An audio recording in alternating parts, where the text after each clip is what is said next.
इक़्तिदार की लकीरें किस सियासतदान के हाथ में हैं? ये सियासतदान अगर घर जाएंगे तो नए चेहरे कहाँ से आएंगे? सितारों का इल्म, हाथों की लकीरें क्या कहती हैं? चेयरमैन पीटीआई या नवाज शरीफ, बिलावल भुट्टो या मरीम नवाज, शहबाज शरीफ का मुस्तकबिल क्या हो सकता है? क्या वो दोबारा वज़ीर आज़म बन पाएंगे? इन सारी बातों के बारे में हम सितारों के इल्म जानने वाले और हाथों की लकीरें पढ़ने वालों के पास जाएंगे। वो क्या कहते हैं? क्या इस साल इलेक्शन होंगे या नहीं? किसकी किस्मत में इक़्तिदार है और किसकी किस्मत में हिज़्ब इख्तलाफ है? आइए आपको चलकर दिखाते हैं। मारूफ जायचा नवीस डॉक्टर उमर फारूक साहब हमारे साथ मौजूद हैं। वक्त दिया, क्या देख रहे हैं? ये सिचुएशन 9 मई गुजरा, उसके बाद सिचुएशन एक बिल्कुल मुख्तलिफ हो गई। अब पाकिस्तान का जायचा क्या कहता है? इलेक्शन कब होंगे, क्या हालात होंगे? फारूक साहब, बात यह है कि हमारा पिछला इंटरव्यू आपको याद होगा जिसमें हमने आज से 1 साल पहले तकरीबन बात की थी आजकल के दिनों में कि अब पाकिस्तान में एक तब्दीली का हाल चलेगा और वो बहुत गहरा होगा। ठीक है। अब आप ये बताएं कि जो मुल्क में इस साल में हुआ पहले कभी मुतवक्का था? एक बात। दूसरी बात यह है कि कौन से चेहरे बेनकाब नहीं हुए? वो लोग जो बहुत नज़दीक थे अब कहाँ चले गए? तो अर्ज़ ये है कि पाकिस्तान का जायचा अभी भी तब्दीलियों की सिमत में है। एक नई सिमत में बात जानी है।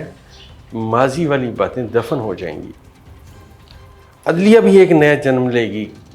अभी आपको आहिस्ता आहिस्ता पता चलेगा इन बातों। तो क्या लगता है कि जो इस वक्त इक़्तिदार में हैं, जो लोग रूल कर रहे हैं, इन लोगों का मुस्तकबिल क्या होगा? अब तो बज़ाहिर ऐसा लगता है कि दोबारा से इक़्तिदार मिलेगा इन्हें और चेयरमैन पीटीआई और पीटीआई का कोई मुस्तकबिल इस तरह से सच नज़र नहीं आता। आपका जायचा क्या बताता है? देखिए, जायचा जो है वो ये बात बताता है कि ये जो इस वक्त इक़्तिदार में लोग बैठे हुए हैं, ये एक आप समझे जैसे एक बैट्समैन होता है ना, वो विकेटें छोड़ के खेल रहा होता है जी।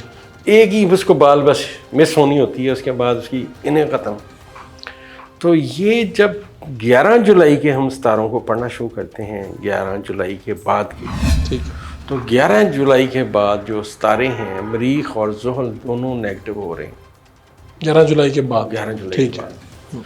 तो अब आने वाले वक्त में जितने भी लोग अब इक़्तिदार में हैं, जो चाहे वज़ीर हैं चाहे वज़ीर आज़म हैं, ये सब लोग फंस जाएंगे मुश्किलात में और आने वाला वक्त इनके लिए मुश्किलात लाएगा। जहाँ तक जितने भी इस वक्त लोग हैं, जितने साहब इक़्तिदार हैं, ये मुश्किल में फंस जाएंगे। ये मुश्किल में फंस जाएंगे और ये जो जिनके पास इस वक्त इख्तियार है, इनमें से एक शख्सियत के इस मतलब जगह से फॉरएवर जाने की भी बात है। अब वो कौन होगा इसके बारे में अभी राय नहीं है, लेकिन इस वक्त उसका अहम तरीन रोल है। इस वक्त अहम तरीन रोल है। वो शख्स इक़्तिदार से भी बाहर होगा और मुल्क से भी नहीं, मेरा लगता है कि वो बस जब इक़्तिदार ख़त्म हो गया तो फिर सब बातें खत्म, उसकी कहानी खत्म, उसकी कहानी ख़त्म हो जाएगी। एक बात।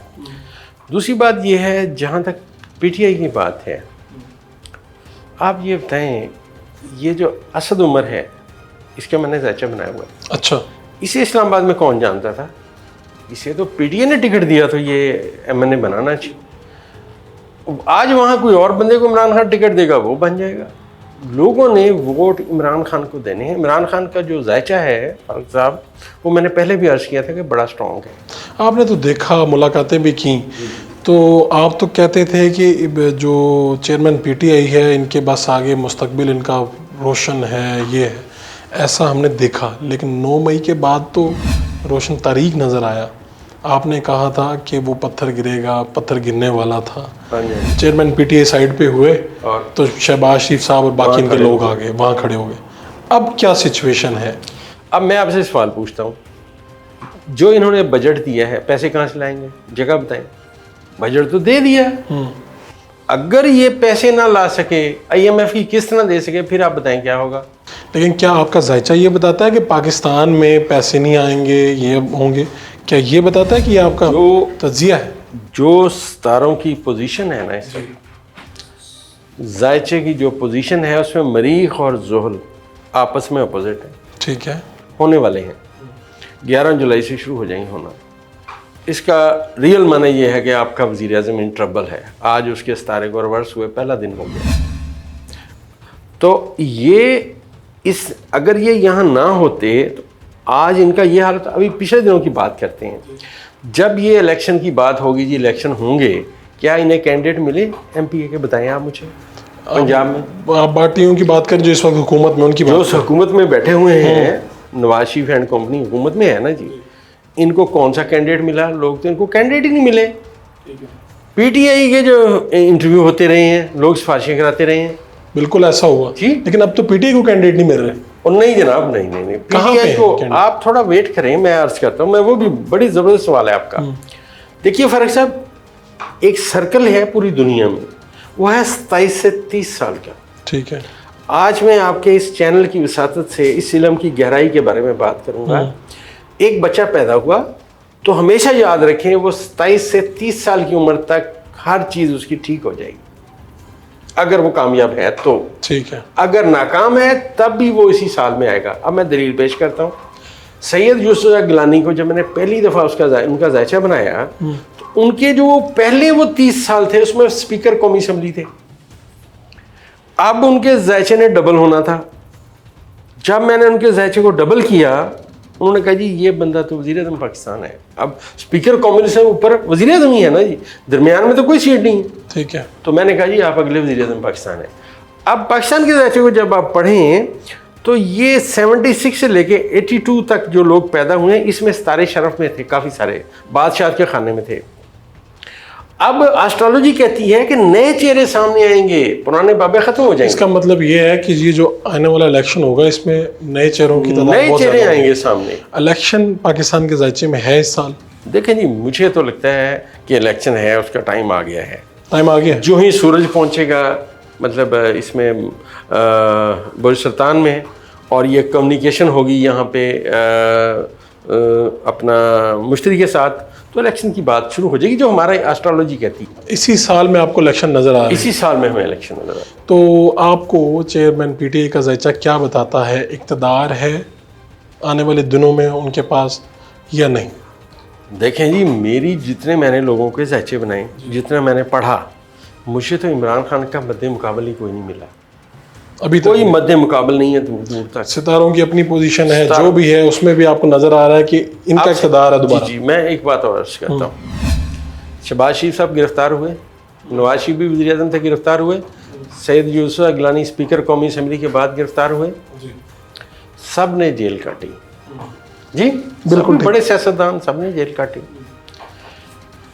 लेकिन हमने जब अपने प्रोग्राम में बात की थी, हमने कहा था इमरान खान का जायचा बहुत स्ट्रॉन्ग है। अब उनको गिरफ्तार कर लिया गया, जैसे भी किया गया, सही या गलत हमारा इससे कोई गर्ज नहीं। लेकिन उनके जायचा पैदाइश में एक सितारा है, नेपचून। वो नेपचून एक किंग वाली जगह पे बैठा हुआ है, किंग वाली जगह पे। जब वो किंग वाली जगह पे बैठा हुआ तो उसके सराहत आए। कैसे उनकी ज़मानत हुई? ऑल ऑफ ए सडन मैंने लगाया था कि ये या तो 3 घंटे में रहा होंगे या अचानक रहा होंगे। ठीक है। तो ये अचानक उनको आप देखें, उन्होंने बुला के उन्होंने कहा लेके आओ उसको यहाँ। तो उनके सितारे क्या कहते हैं, कैद है उनके अब कि नहीं? नहीं जी नहीं, मुझे तो नहीं लगता। फ़र्क साहब, जितना मेरा इल्म है ना, मुझे अब मुझे अपना आपको एक बात बताऊँ। आपको याद है हमने बात की थी परवेज़ इलाही साहब की जी। लोग कहते थे ये छोड़ जाएंगे, मैंने कहा ये कभी भी नहीं छोड़ेंगे, क्योंकि इनका जायचा पैदाइश मेरे पास है। तो चौधरी शुजा साहब की मुलाकात भी हुई है, उसके बाद भी कोई पोजीशन बदली है कहीं पे सितारों? नहीं जी नहीं, सितारों ने तो पोजीशन जो बाई बर्थ हो ना फ़र्क साहब, हाँ जी, वो वही रहनी है, वो नहीं चेंज, वो नहीं बदल। जायचे में 3 बंदे दोस्त हैं, जितने लोगों के मेरे पास जायचे हैं। ठीक है। मैं गलत भी हो सकता हूँ। देखिए ये हरफ आखिर अल्लाह की ज़ात है। ठीक है। मैं समझता हूँ जायचे में इमरान खान, असद उमर और ये चौधरी परवेज़ इलाही, इन तीनों के मेरे पास जायचे हैं। और अगर आप तलकात की बात करें, सितारों की तकसीम की बात करेंगे, तो ये बेहतरीन दोस्त हैं आपस में, तीनों एस्ट्रोलॉजी के हिसाब से। एस्ट्रोलॉजी के हिसाब से तीनों। इसका मतलब है कि असद उमर का PTI से आपको कहीं पर लाताल्लुकी नजर नहीं आती? मुझे नहीं नजर आती जी, फ्रैंकली स्पीकिंग मुझे नहीं नजर। सितारों का ये इल्म बताता है? जी, सितारों का इल्म ये बताता है कि he is good friend of Imran Khan by birth जायचे में, क्योंकि मेरे पास इनका भी जायचा है, असद उमर साहब का। ठीक है।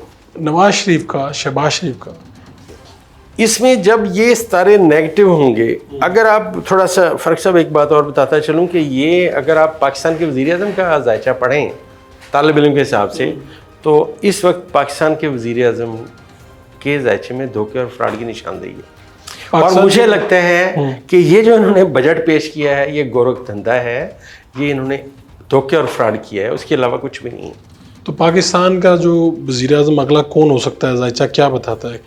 जायचा कहता है जी, लोग तो कह रहे हैं मरीम नवाज, बिलावल भुट्टो, शहबाज शरीफ। आपको याद है हमने पहले बात की थी कि बिलावल भुट्टो मशरिक़ से मगरब तक मुझे कभी वज़ीर आज़म बनते नहीं नजर आते। अच्छा, मरीम भुट्टो का तो मेरे पास मरीम नवाज का जो मेरे पास जायचा है उसके बारे में मेरी राय कोई नहीं है, उसका मेरे पास टाइम ऑफ बर्थ नहीं है, डेट ऑफ बर्थ है, टाइम ऑफ बर्थ नहीं है। ठीक है। और जहाँ तक रहेगी बात अपना इमरान खान की, तो मेरे पास इमरान खान का जायचा है जो चीख चीख के कह रहा है कि ये बंदा 10 साल वज़ीर आज़म पाकिस्तान रहेगा, बाकी ज़िंदगी मौत अल्लाह के इख्तियार में है। 10 साल वज़ीर आज़म रहेगा मुसलसल देखें, उसकी मैं अपना जो मेरी रीडिंग है वो मैं बताता हूँ। जब ये वज़ीर आज़म बने, इनका सतारा फ़कीर था। ठीक है। मैं हैरान हूँ उस वक्त में ये बंदा वज़ीर आज़म पर, और इंतहाई नहस तरीन टाइम में इन्होंने हलफ उठाया। वो नहस तरीन टाइम में हलफ उठा के उन्होंने अपना डिलीवर करने की बड़ी कोशिश की, बहरहाल नहीं चल सका। जो भी बातें हुई, जो भी, अगर आज मुझे ये बताएं कि अगर वही हुकूमत ये चलने देते तो इनके फेलर अब सामने ना आते। इनके फेलर सामने नहीं आए, इसकी जगह पे शहबाज शरीफ साहब भाग के आके खड़े हो गए हैं। अब ये बजट IMF कर्जा नहीं दे रहा इनको, ये कैसे चलाएंगे मुल्क, बताएं तो सही। ठीक है। और शहबाज साहब दोबारा वज़ीर आज़म नहीं बनेंगे? मुझे लगता है कि ये ज़िंदगी में दोबारा वज़ीर आज़म नहीं बनेंगे, ज़िंदगी में नहीं। और बिलावल भुट्टो साहब के आपको कोई असर नजर कोई नहीं असर नहीं, मशरिक़ से मगरब आपको नजर आते हैं तो सिर्फ चेयरमैन PTI, वो भी 10 साल के लिए मुसलसल। देखिए, किसी और का जायचा भी फ़र्क साहब स्ट्रॉन्ग हो सकता है। अब मैं एक छोटी सी मिसाल देता हूँ कि मेरे पास जो डेट ऑफ बर्थ है मुशाहिदुल्लाह साहब की है। आपको याद है हमने कहा था शीन नाम का बंदा हाँ जी वज़ीर आज़म आ सकता है, तो उसमें उनके नाम में शीन है, मुशाहिद हुसैन सैयद जी, मुशाहिद हुसैन सैयद, सॉरी। अब उनकी जो मेरे पास डेट ऑफ बर्थ और टाइम ऑफ बर्थ है, उसमें वो बड़े स्ट्रॉन्ग कैंडिडेट हैं, निगरान वज़ीर आज़म भी बन सकते हैं। मुशाहिद हुसैन सैयद साहब, उनका जायचा बड़ा स्ट्रॉन्ग है। अब वो नजर आता है, हम वहां पहुंच सकें ना पहुंच सकें ये एक अलग बात है। ठीक है, लेकिन उनका जायचा ये बताता है कि ये निगरान वज़ीर आज़म हो सकते हैं। बिल्कुल हो सकते हैं। आपका बहुत बहुत शुक्रिया।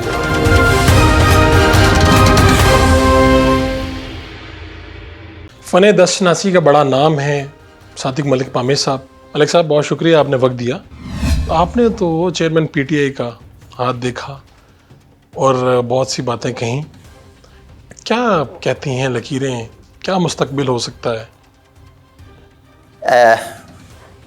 जब पॉलिटिकल एनालिसिस किए जाते हैं उसमें बहुत सारी चीज़ों को मद्देनज़र रखा जाता है, और जब हम फ़न दस्तशनासी और मुक़द्दर के हवाले से बात करते हैं तो सिंगुलर की करते हैं, वहाँ प्लूरल ख़त्म हो जाता है।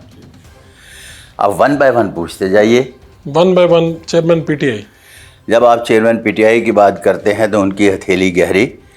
मेरा एक पिछला बयानिया चल रहा है कि 2018 में एक मखलूत मुआशरे की बुनियाद रखी गई जो 2025 में मुकम्मल होगी। ठीक है। और इमरान खान 5 रोज़ा टेस्ट इस तरह से खेलेंगे जिस तरह से क्रिकेट। ठीक है। उन्होंने अपने बैटिंग भी मुकम्मल की, बॉलिंग भी मुकम्मल की, अब फील्डिंग के आखिरी ओवर चल रहे हैं। इसके बाद फिर मैं बताऊंगा कि कौन बनेगा प्राइम मिनिस्टर, क्यों। इससे पहले वो 8 नाम मेरे पास मौजूद हैं जो अबूरी प्राइम मिनिस्टर के उम्मीदवार हैं और उनके हैंड प्रिंट भी मेरे पास मौजूद है। 8 के 8 तकरीबन उसमें एक आध नहीं है तो वो मैं मंगवा लूँगा। 8 नाम जो आपके पास आए हैं और उनके हाथों की लकीरें भी आई हैं, सब कुछ प्रिंट आ गए हैं आपके पास। उन 8 हाथों के जो प्रिंट्स हैं वो क्या कहते हैं? अच्छा फ़र्क उड़ाई साहब, जब मैं उन हाथों को देखता हूँ तो मुझे ऐसे महसूस होता है जिस तरह से दरमियान में एक वक्फ़ा आ रहा है। ठीक है। जब मैं वक्फ़े की बात करता हूँ तो फिर इसका मतलब है कि एक ऊपर वाले ने जो स्क्रिप्ट लिखा और नीचे वाले के स्क्रिप्ट से वो मुतसादम दिखाई देता है जब हाथों की लकीरों को पढ़ता हूँ। तो उस तसादुम में अब पॉलिटिक्स अपना सिस्टम चेंज करने जा रही है। ठीक है। पुरानी पॉलिटिक्स रोल बैक हो रही है और नए दरवाजे खुल रहे हैं। जितने भी पुराने पॉलिटिशियन हैं अब वो सारे के सारे अपनी आखिरी इनिंग्स खेल रहे हैं। इसके बाद बाय बाय। नवाज शरीफ के हाथ की लकीरें। मियां नवाज शरीफ साहब के हाथ पर डबल राजा योग पाया जाता है। मुकद्दर की लकीर बारहा मर्तबा टूटती बनती, बिगड़ बिगड़ के बनती और बन बन के बिगड़ती है। पाकिस्तान आएंगे, अच्छा, बड़े बड़े जलसों से खिताब करेंगे, चले जाएंगे, वल्लाह आलम बिस्वाब। मौजूदा वज़ीर आज़म शहबाज शरीफ, आपने तो इनका देखा, प्रिंट भी देखे हैं इनके हाथ के। मौजूदा वज़ीर आज़म शहबाज शरीफ की जब बात करते हैं तो उनके हाथ पर कोई राजा योग नहीं पाया जाता, बल्कि 4 इंतहाई गैर मामूली ख़त उनके उभार हैं पुरगोश्त, लेकिन राजा योग वाले नहीं। ठीक है। माउंट ऑफ जुपिटर के नीचे बिल्कुल एक साइन ऑफ जुपिटर होता है। ये माउंट ऑफ सैटर्न, इसके ऊपर एक अमूद के ख़त की तरह साइन ऑफ सैटर्न होता है। इसी तरह से साइन ऑफ अपोलो और साइन ऑफ मरकरी। ये 4 ख़त इस बात को ज़ाहिर करते हैं कि ऐसा शख्स ज़िंदगी में जब तक ज़िंदा है बारहा मरतबा इक़्तिदार में आता है, लेकिन उसके बावजूद थोड़ा सा मुश्किल में रहता है, आता रहता है, वल्लाह आलम बिस्वाब। इक़्तिदार में आता रहता है लेकिन मुश्किल में रहता है। बिलावल भुट्टो, जब आप बिलावल भुट्टो की बात करते हैं तो इस लगी हुई शतरंज के, जिसे बेताज बादशाह आसिफ अली जरदारी कहते हैं, घोड़ों के भी व्यापारी हैं, सुना है कीमत नहीं लगाते, पूछते हैं बोल कितना चाहिए। इसी तरह से उन्होंने अपनी इनिंग्स खेली। अब बहसियत आसिफ अली जरदारी, मैं उन्हें कहता हूँ कि ज़ुल्फ़िकार अली भुट्टो ख़ानदान को जब उन्होंने सर किया तो उसके बाद पाकिस्तान की पॉलिटिक्स को भी सर कर लिया। ठीक है। इस बहुत बड़ी कामयाबी के बाद वो ख़ुद भी कामयाब हुए। फिर 2010 में मेरा एक आर्टिकल छपा कि ये उनकी आखिरी कामयाबी है अपनी ज़ात के हवाले से। 2010 में अरूज पे थे उस वक्त। अब ये बिलावल के लिए इनिंग्स खेल रहे हैं। बिलावल के हाथ पर उभार तो सारे नुमायां हैं, राजा योग है या नहीं, कौन बनेगा प्राइम मिनिस्टर जब की बात करूंगा तो फिर बताऊंगा क्यों। मैंने अमूमी तौर पर देखा है कि बड़े बड़े खिलाड़ियों के एक कामयाबी के बाद पीछे भी कामयाबी, फिर उसके पीछे कामयाबी, उसके पीछे भी कामयाबी, और कभी फिर देखा है बड़ी नाकामी का सामना भी करना पड़ता है। तो चूँकि मैंने अभी उस राजा योग को तलाश करना है, जब मैं तलाश करने में कामयाब हो गया तो फिर मैं बताऊंगा कि प्राइम मिनिस्टर सिंध से होगा या पंजाब से, वल्लाह आलम बिस्वाब।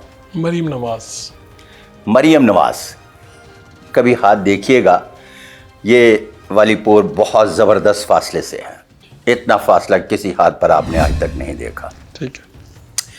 मखरूती किस्म की ये 4th फिंगर की ये आखिरी पोर बेहतरीन क्राउड पुलर थी, बेहतरीन क्राउड पुलर हैं और कमाल की क्राउड पुलर रहेंगी। लेकिन इसके बावजूद कि अल्फाज ज़ुबान के सहर से बखूबी आशना है, कभी कभी थोड़ी सी जल्दबाजी से इसलिए काम ले जाती हैं कि उनकी ये फिंगर थोड़ा सा नीचे भी गिरी हुई है। अगर ये प्रकार बनाती तो फिर लाइक ज़ुल्फ़िकार अली भुट्टो में कहता है कि power of speak and speech है, तो चूँकि ये थोड़ी सी नीचे गिर गई है, इसकी वजह से कभी कभी वो थोड़ा सा आउट ऑफ वे जाकर लफ्ज़ों का चुनाव कर लेती हैं बोलते वक्त, वल्लाह आलम बिस्वाब। भुट्टो साहब की हाथ की लकीरों में सब कुछ था। ज़ुल्फ़िकार अली भुट्टो की लकीरें चीख चीख कर कह रही थी सब कुछ नहीं था। कौन बनेगा अगला वज़ीर आज़म? कौन बनेगा अगला वज़ीर आज़म इस तरह से है कि फ़र्क साहब, मैं पाकिस्तान का वाहिद बंदा हूँ जो अपने बयानिए के साथ चलता हूँ। मेरा अभी पिछला बयानिया चल रहा है कि कौन बनेगा प्राइम मिनिस्टर और किस तरह से खेलेगा। ठीक है। अभी वो अपनी इनिंग्स खेल रहा है बहैसियत 12वें खिलाड़ी के। इसके बाद आना है 8 में से कौन बनेगा प्राइम मिनिस्टर, फिर आएगी बारी कौन बनेगा प्राइम मिनिस्टर। तो आपसे ये पहले भी वादा था, अब भी, कि मैं पक्का अल्लाह की मेहरबानी से बफज़ल ही ताला आपके ही चैनल पर आकर इस बात को डिस्क्लोज़ करूँगा कि इन 8 में से कौन बन रहा है। जिस तरह से बहुत सारे ऐसे लोग हैं जो दिहाड़ियाँ लगा रहे हैं और प्राइम मिनिस्टर बनने के चक्कर में कि हम प्राइम मिनिस्टर बन रहे हैं, दिहाड़ियाँ लगा रहे हैं, तो इसी तरह से बेशुमार लोग तो दिहाड़ियाँ लगा रहे हैं और उन्हें दिहाड़ियाँ लगाने दें, हमें क्या, उनके नसीब अच्छे होंगे। इन जो 8 प्रिंट्स हैं इनके हाथों के, उसमें किसी प्रिंट में ऐसा भी लगा कि कोई इक़्तिदार में आए गैर मामूली? उन प्रिंटों में मुझे इस तरह से लगा कि जिस तरह से अब वाकई मुस्तकबिल की सियासत जो है वो अपना एक नया सिस्टम बनाने जा रही है और वो नए सिस्टम में गैर लसानी और गैर कबायली तो एक मुआशरा होगा, लेकिन गैर मजहबी नहीं होगा, जिसे मखलूत मुआशरा कहते हैं। आपका बहुत बहुत शुक्रिया। बहुत शुक्रिया।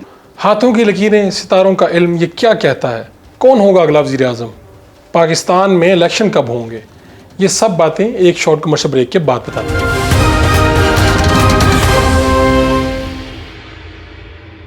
एस्ट्रोलॉजर और पामिस्ट हैं मौज़म खान साहब, और इन्होंने उस वक्त हमारी ज़ुबान में प्रेडिक्शन की थी और इन्होंने कहा कि हमने रीड करके बताया था कि चेयरमैन पीटीआई वो नहीं रहेंगे, पीटीआई रहेगी। काफ़ी देर पहले ये कह दिया था जब लोगों को ये समझ नहीं आ रहा था। आने वाले हालात क्या कहते हैं? इलेक्शन होंगे, नहीं होंगे? चेयरमैन पीटीआई का मुस्तकबिल क्या हो सकता है? ये सारी बातें इन्हीं से पूछते हैं। आपका बहुत शुक्रिया, आपने वक्त दिया। क्या देख रहे हैं आप? उस वक्त तो कह दिया आपने और ऐसा हो भी गया। नहीं, ऐसा नहीं। देखिए, 2 बातें समझें। सबसे पहले ये कि लोग ये कहते हैं हमने प्रेडिक्शन की। प्रेडिक्शन हमेशा होती है गैब की, और एस्ट्रोलॉजी गैब नहीं है, इसलिए हम रीड करते हैं। We are the chart readers. तो इसलिए अगर आपने देखा होगा वो प्रोग्राम, क्योंकि आपके चैनल पर ही हुआ था, 30 दिसंबर 2022 को मैंने ये कहा था कि पीटीआई में होगी, जमात एग्जिस्ट करेगी, लेकिन इमरान खान जो है वो नहीं होंगे। इससे मुराद ये है कि वो आगे भी जाकर, मुझे नहीं लगता कि उनका कोई मुस्तकबिल ऐसा होगा जिसकी वजह से वो दोबारा एज ए प्राइम मिनिस्टर आएँ या कोई बहुत बड़ा कोई फिनोमेना क्रिएट कर दें। अच्छा, ये एस्ट्रोलॉजी से ही आप इसकी मदद से क्या पा रहे हैं? हमने रीड किया, और अब आप कहते हैं कि दोबारा भी उनके कोई चांसेस नज़र नहीं आ रहे। इसलिए देखें, दोबारा वज़ीर आज़म बनना, उसकी जो प्लानिटरी कंडीशन है वो उनके साथ नहीं दे रही। मैंने इस पर 3 वीडियोस बनाई, मेरे चैनल पर भी पड़ी हुई हैं। मैंने पहली बनाई थी कि इमरान खान इज़ हिस्ट्री। उस वक्त लोगों ने ये बात नहीं मानी। फिर मैंने कहा था कि पीटीआई का मुस्तकबिल क्या है, मैंने उस पर भी एक डेट बनाई। पीटीआई जिस दिन बनी थी उस पर भी एक बनाई थी मैंने चार्ट, वो हमने चार्ट पढ़ा। फिर मैंने ये कहा था कि इमरान खान ये जो है ना करें कोशिश की जेल से निकालने की, इनको लाइफ थ्रेट होगा। और जब इन्होंने ये स्टार्ट किया था यहाँ से जाना और गुजरांवाला में जाकर जब इन पर अटैक्स हुआ, तो उस वक्त भी मैंने मना किया था कि ये काम ना करें। फिर मैंने कहा था कि अब इनका जो दौर है वो अगला चैप्टर इज क्लोज्ड। तो क्या लगता है कि ये सिर्फ यहीं तक बात रहेगी कि किसी कैद में चले जाएंगे, कोई बुरा वक्त देखिए आएगा? जब हम किसी को ये कहते हैं कि लाइफ आगे नहीं चलेगी, दैट इज़ कॉल्ड कन्फाइनमेंट। तो आई थिंक इस कन्फाइनमेंट वाला फेज़ जो है वो चल पड़ा है, और आई डोंट थिंक कि शायद इनको इतनी लंबी हिरासत में रखा जाए। ये हो सकता है कि इन्हें किसी तरीके से वो जिस तरह नवाज शरीफ साहब गए हैं तो इनको भी कोई बहाना बुना बना के वो रिलैक्स दे दें और शिफ्ट कर दें, चले जाएं, इस तरह की वजह। तो आपकी रीडिंग क्या कहती है? नवाज शरीफ के बारे में क्या कहती है? मैंने तो हमेशा ये कहा है और बहुत दफ़ा कहा है। लोग मुझे ये कहते हैं लो जी ये पटवारी, ये अंश है, तो अंश है, वो पीटीआई वाले ये कहते हैं, और जो दूसरे हैं वो ये कहते हैं कि ये यूथ है। मैंने हमेशा से ये कहा है कि नवाज शरीफ का कोई पॉलिटिकल करियर नहीं है। और जब वो गए थे तब भी, जब वो पनामा वाला केस था तब भी मैंने ये कहा था कि उनका कोई पॉलिटिकल करियर नहीं है और नून लीग नहीं रहेगी। मैं Noon mean Nawaz is not there. ठीक है, नून लीग से मुराद है सिर्फ नवाज शरीफ, क्योंकि नून लीग का मतलब क्या है? नवाज शरीफ। अगर नवाज ही नून में नहीं है तो फिर कोई भी लीग कहीं भी चल सकती है। तो जमात चल रही है, I don't think it's a Noon league. ठीक है, तो इसका मतलब हम इसी से फिर जोड़ते हैं हाँ कि मौजूदा वज़ीर आज़म शहबाज शरीफ और पार्टी के इस वक्त सदर भी हैं। हाँ वही, उनका क्या हो सकता है? हाँ वही है कि ये जो सारा पिछला रजीम है, जितने लोग पीछे रह गए हैं, ये जो नेक्स्ट सेशन आएगा इसमें ये सब नहीं होंगे। इमरान खान नहीं होंगे, शहबाज शरीफ नहीं होंगे, जरदारी नहीं होंगे। तो यही पिछला रजीम था सारा, इन्होंने सारा रूल तो किया। क्या रिप्लेसमेंट में क्या नए चेहरे आएंगे? और जो मुझे लगता है सबसे इंटरेस्टिंग बात ये लगती है कि आई थिंक ये जो अभी रिसेंट डेज़ में अगर इस साल के एंड पे जाकर इलेक्शन होते हैं जी, तो कोई ऐसा बंदा आएगा जिसका डायरेक्टली कंसर्न मीडिया से होगा। इट कैन बी मीडिया का पर्सन या मीडिया हाउस का मालिक, वो समथिंग ये रिलेटेड। आप अबूरी वज़ीर आज़म की बात कर रहे हैं, हाँ, जो दरमियान में थोड़े अरसे के लिए आएंगे। थोड़े अरसे के लिए नहीं, अच्छा, अरसे क्या के लिए बताएं ना, हम जानना मैं तो आपको चाहते हैं, कह रहा लोग हूँ भी कि जानना आई चाह रहे डोंट हैं। थिंक कि थोड़ा अरसा होगा। क्या लगता है? आई थिंक कोई 1.5-2 साल का कोई ऐसा टेन्योर हो सकता है जिसको प्रलॉन्ग करें। फिर वो इस प्रलॉन्ग करने के पीछे जो है वो चैप्टर में वो बिल्कुल वाइट चैप्टर करते हैं लोग। वो आपको लगता है कि मीडिया से रिलेटेड होंगे जो भी होंगे, तो मुकम्मल कोई नया सेटअप इसके बाद को आएगा जो तशरीफ नया लाएगा? सेटअप आएगा, बिल्कुल नया सेटअप और होगा। उसमें बिल्कुल नए चेहरे, नया वजीर आजम चेहरा ऐसा हाँ, होगा जो बिल्कुल बिल्कुल लोगों के लिए होगा कि यार ये बन गया वजीर हाँ, आजम, जैसे पंजाबी जी कहते हैं एक तो आ गया भाई, इस तरह की कोई चीज़ हो। इस तरह का चेहरा। बट आई डोंट ये- थिंक कि पुराने चेहरों में से कोई चेहरा हो। ये जो चेयरमैन पीटीआई से टूट कर लोग गए हैं और उन्होंने अपनी पार्टी बनाई है, आपको इत्तेफाक हुआ इनको इनकी रीडिंग करने का? जहांगीर इनमें सिंह है, देखिए, अली मैं खान जब है। पीटीआई बनी थी ना, हम्म, तो बहुत सारे लोग, मैंने खुद पीटीआई में उनको रिकमेंड किया था कि जाएं। हम्म, और ये बात भी बड़ी इंटरेस्टिंग है कि जब इमरान खान पहली दफ़ा इस्लामाबाद गए थे तो मैं उस कंटेनर पर था।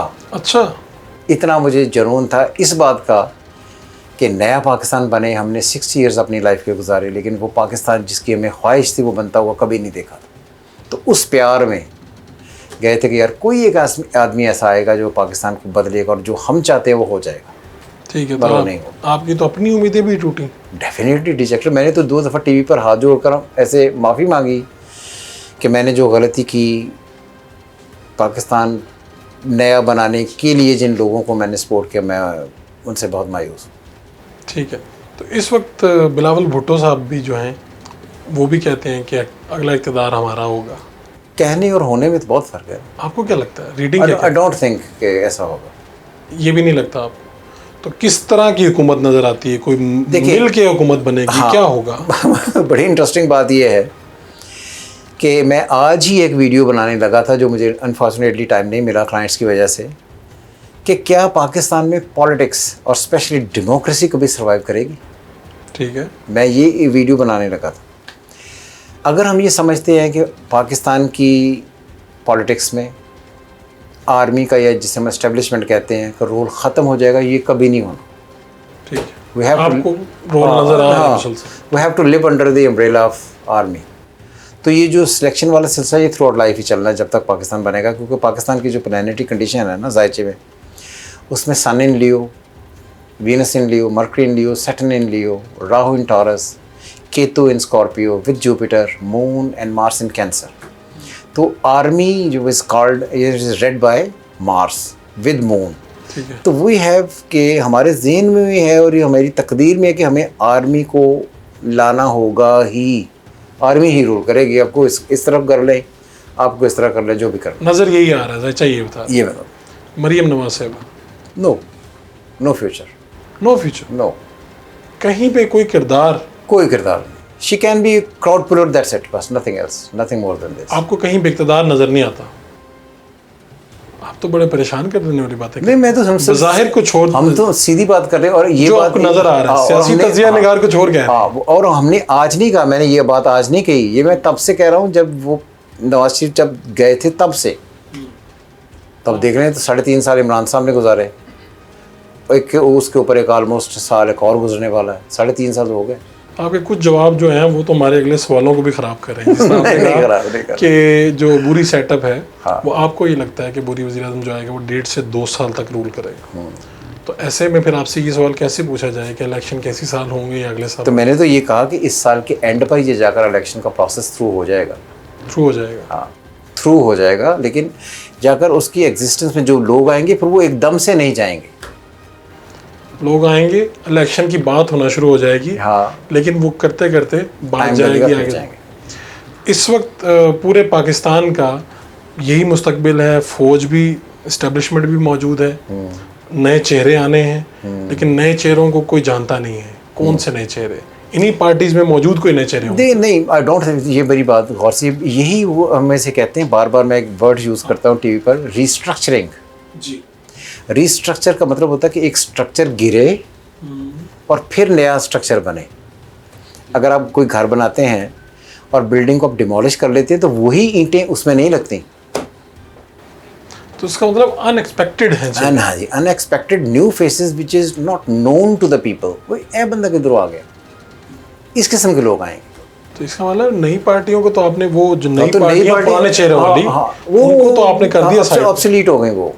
देखे ना अभी जो पार्टी बना रहे हैं, क्या नाम उनका नाम, हाँ इस्तेकाम पार्टी, और क्या नाम जहांगीर तरीन, उनका, अब्दुल हाँ, जहांगीर तरीन। आई डोंट थिंक ये पार्टी की सूरत इख्तियार कर लेगी। लोगों का जमा होना पार्टी नहीं होता, जमा होना इस गैदरिंग और को लेकर आगे चलना इस कार्ड पार्टी। यानी एक पैशा ग्रुप सा बन सकता है, हाँ पार्टी लेकिन नहीं। एक सियासी पार्टी ऐसा नहीं है। सियासी party exist for years and years and years, वो नहीं होगा। और जो चेयरमैन पीटीआई के चाहने वाले हैं उनको आपने कहा कि बस अब नहीं, कहानी हम भी उनके चाहने वालों में एज ए क्रिकेटर अल्टीमेट था इमरान खान। मैंने उनके साथ क्रिकेट खेली है, उनको यूथ में देखा, he was gem of a cricketer. But where politics is directly कर्ज, मैं हमेशा से कहता था कि उनकी ज़िंदगी में जो पॉलिटिक्स है, पॉलिटिक्स वाला प्लेनेट जो है जिसे हम पढ़ते हैं वो स्ट्रॉन्ग नहीं, तो इसलिए पॉलिटिक्स इनके लिए नहीं है। That is one man party, one show party. अब यहाँ पर मैं एक और बात करूँ, अगर आप देखें तो कोई भी एक पार्टी हमारी जमहूरी पार्टी कभी नहीं रही। जैसे सबसे मशहूर पार्टी हुई people's party, only by Zulfikar Ali Bhutto, dictatorship थी। फिर उनके बाद बेनज़ीर आई, अगेन वही बंदा उसी पार्टी का ही, डिक्टेटरशिप। नून लीग आई, नवाज शरीफ, देन शहबाज शरीफ, देन अगेन इसी तरह इमरान खान, अगेन इमरान खान। तो ये जो सारी पार्टियाँ, इन्हें अगर आप किसी भी तरीके से इससे जोड़ते हैं कि ये सारी सियासी पार्टियाँ, तो मैंने सियासी पार्टी से जोड़ता ही नहीं। ये एक इंडिविजुअल परफॉर्मर है। ये सहाफ़त के तालिब के तौर पे मैं तजस्सुस रखता हूँ कि ये नए चेहरे कैसे होंगे, कहाँ से आएंगे, क्या होगा। Pick and choose straight away. आप में तो मेरे से ज़्यादा तजस्सुस होगा। आप ऐसा करते नहीं हैं कि जो लोग ऐसे कई महीनों सालों से एफर्ट कर रहे हैं, कहीं ना कहीं छोटा छोटा रोल है, कुछ नहीं है उनके पास, आप उनको साथ पे ला के चेक नहीं करते कि यार ये तो नहीं कहीं ये हो नहीं सकता। उसकी वजह ये है कि इंडिविजुअल जो है उसकी हर एक की तकदीर अलग अलग है। जब आप पिक एंड चूज़ में चलते हैं तो उसमें फिर आपकी पिक एंड चूज़ चलती है, आपकी एफर्ट तो काम ही नहीं करती। बुरा ना मनाएं, मतलब ये जो लोग देख रहे हैं इस वक्त, ये जो इस वक्त गवर्नमेंट में लोग बैठे हुए हैं, क्या they came with their own efforts? No, answer is no. They were chosen by somebody and pick their कि लो जी ए जाकर सीट संभाल। तो अब ये जब ऐसे लोग आएंगे, ऐसा सिस्टम होगा, तो आप उसको किस जगह एडजस्ट करेंगे? तो आप कहते हैं ऐसा ही कोई मंजर होगा। हाँ, ऐसा ही होगा। आपने जब ये कहा, अपनी रीडिंग दी कि चेयरमैन पीटीआई नहीं रहेंगे, तो उस वक्त क्या हुआ? लोगों ने क्या लोग मुझे आज भी उस पे यूट्यूब पे बहुत सारी गालियाँ देते हैं। जब वो आपको जिम्मेदार समझते हैं? आई डोंट नो, मैं ये समझता हूँ, मेरी जो बात कभी पल्ले नहीं पड़ी कि how can a person be more precious than country. मुझे ये बात कभी समझ नहीं आई। हम जब से पैदा हुए हमने तो यही सीखा है, सबसे पहले मुल्क, सबसे पहले पाकिस्तान। भाई कोई आदमी मुल्क से ज़्यादा इम्पोर्टेंट कैसे हो सकता है? तो इसलिए आपको वो देखना है, वो लोग जो पाकिस्तान की बेहतरी करें। आप तो करीब भी थे, कंटेनर पे भी रहे, मैंने आपको कहा तो हाथ भी देखा और नहीं, हाथ नहीं मैंने नहीं मौका मिला। और उनको तो हारस्कोप में देखें, हारस्कोप में भी दो डिफरेंट चीज़ें हैं। वो पहले सारी ज़िंदगी कहते रहे इमरान खान साहब कि मैं सेक्रेटेरियस, ठीक है, क्लियर। जब वो इलेक्शन होने के बिल्कुल करीब है, मैं लिबरा हूँ। अब एक आदमी, आप कोई दो अपनी डेट ऑफ बर्थ दे दें और वो पता नहीं, आप ही को पता है कि वो ठीक है या नहीं ठीक है, तो जो एस्ट्रोलॉजर है वो क्या करेगा?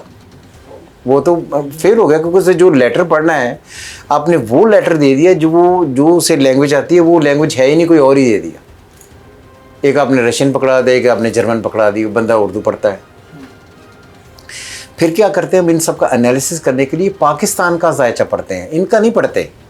तो जो पाकिस्तान में होगा हम वो पढ़ते हैं। आपका बहुत बहुत शुक्रिया। इन अलूम को जो पढ़कर आपके सामने बड़ी वजाहत के साथ रखते हैं, हम उन लोगों के पास गए, उन लोगों से पूछा, आरा मुख्तलिफ हैं और इनका मकसद क्या था कि ये उलूम एग्जिस्ट करते हैं, जो कहा जाता है वो होता नज़र आता है। तो इलेक्शन होंगे नहीं होंगे, चेहरे नए आएंगे, लोगों का ये तो इस पर अक्सरियत है कि वो ये कहती है कि जो चेहरे मौजूद हैं वो दोबारा नज़र नहीं आएंगे या इनका रोल ख़त्म हो जाएगा। होगा क्या, अब तो आने वाला वक्त ही बताएगा। अपने मेज़बान फ़ारूक वड़ाइच को इजाज़त दीजिए। अल्लाह निगहबान।